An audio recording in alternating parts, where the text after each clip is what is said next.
ആഗോള കത്തോലിക്ക സഭ പരിശുദ്ധ കന്യകാമറിയത്തിൻ്റെ സ്വർഗാരോപണ തിരുനാൾ ആഘോഷിക്കുകയാണ്. ഏവർക്കും തിരുനാളിൻ്റെ മംഗളാശംസകൾ ഏറെ സ്നേഹപൂർവ്വം നേരുന്നു.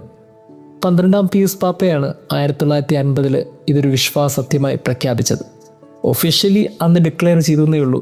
പക്ഷേ കാലങ്ങൾക്ക് മുമ്പേ ആ ഒരു വിശ്വാസം പലരും കൈമാറിപ്പോന്നിരുന്നു.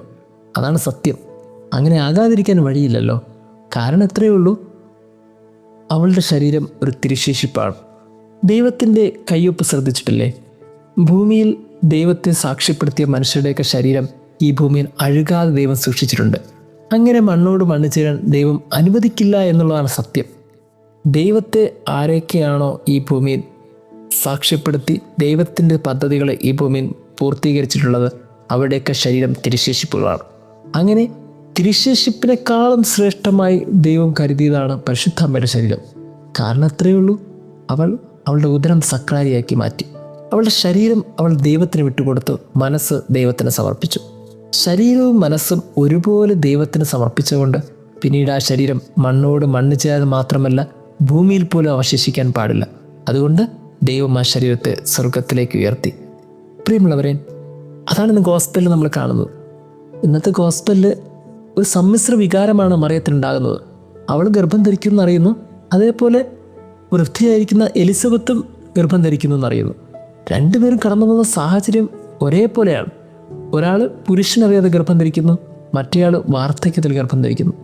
ഈ രണ്ടിൻ്റെയും പ്രശ്നം എന്താണെന്ന് ചോദിച്ചാൽ ഇവർ രണ്ടുപേരും ഉത്തരം കൊടുക്കേണ്ടതായിട്ടുണ്ട്.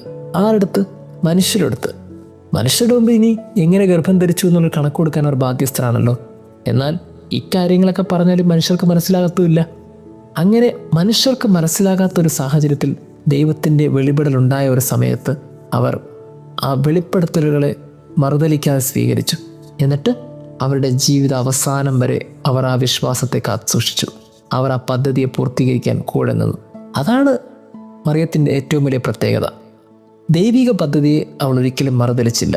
അവസാനം വരെ ചില രഹസ്യങ്ങൾ അവൾ രഹസ്യമായി തന്നെ സൂക്ഷിച്ചു. ദൈവിക പദ്ധതിയുടെ മുമ്പിൽ അവളെ തന്നെ വിട്ടുകൊടുത്തു.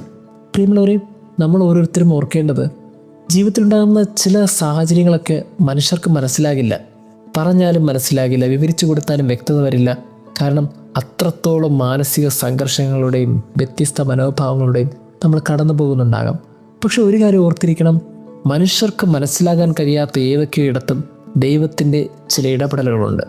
അതുകൊണ്ട് തന്നെ നമ്മൾ കൂടുതൽ വിവരണങ്ങൾ നൽകാതെ ദൈവത്തിൻ്റെ ഹിതം നിറവേറട്ടെ എന്ന് ചിന്തിക്കണം. ജീവിതത്തിലുണ്ടാകുന്ന സങ്കടങ്ങളിലും വേദനകളും കണ്ണീരിലും ഒക്കെ ദൈവത്തിൻ്റെ ഒരു കയ്യൊപ്പുണ്ട്. അതുകൊണ്ട് അത് പൂർത്തിയാകാൻ നമ്മുടെ ശരീരത്തെയും മനസ്സേയും വിട്ടുകൊടുത്താൽ പിന്നീട് നമ്മുടെ ശരീരത്തിന് പോലും ഈ ഭൂമിയിൽ ഇടമില്ല എന്നുള്ളതാണ് സത്യം. അത് ദൈവത്തിൻ്റെ അടുത്ത് സ്വർഗത്തിൻ്റെ വാസസ്ഥലത്താണ് നമ്മുടെ ശരീരം. പരിശുദ്ധ അമ്മ നമ്മുടെ മുമ്പിലൊരു സാധ്യതയാണ്. പാപം എന്തെന്ന് പോലും അറിയാതെ ഒരാൾ ഈ ഭൂമിയിൽ ജീവിക്കുമ്പോൾ ആ ശരീരത്തെ മണ്ണോട് മണ്ണ് ചേരാൻ സ്വർഗത്തിലെ പിതാവ് വിട്ടുകൊടുക്കില്ലല്ലോ. പാപം എന്തെന്ന് പോലും അറിയാതെ ദൈവത്തിൻ്റെ ഹിതം നിറവേറ്റാൻ നമുക്ക് സാധിക്കട്ടെ. ദൈവം നമ്മെ അനുഗ്രഹിക്കട്ടെ.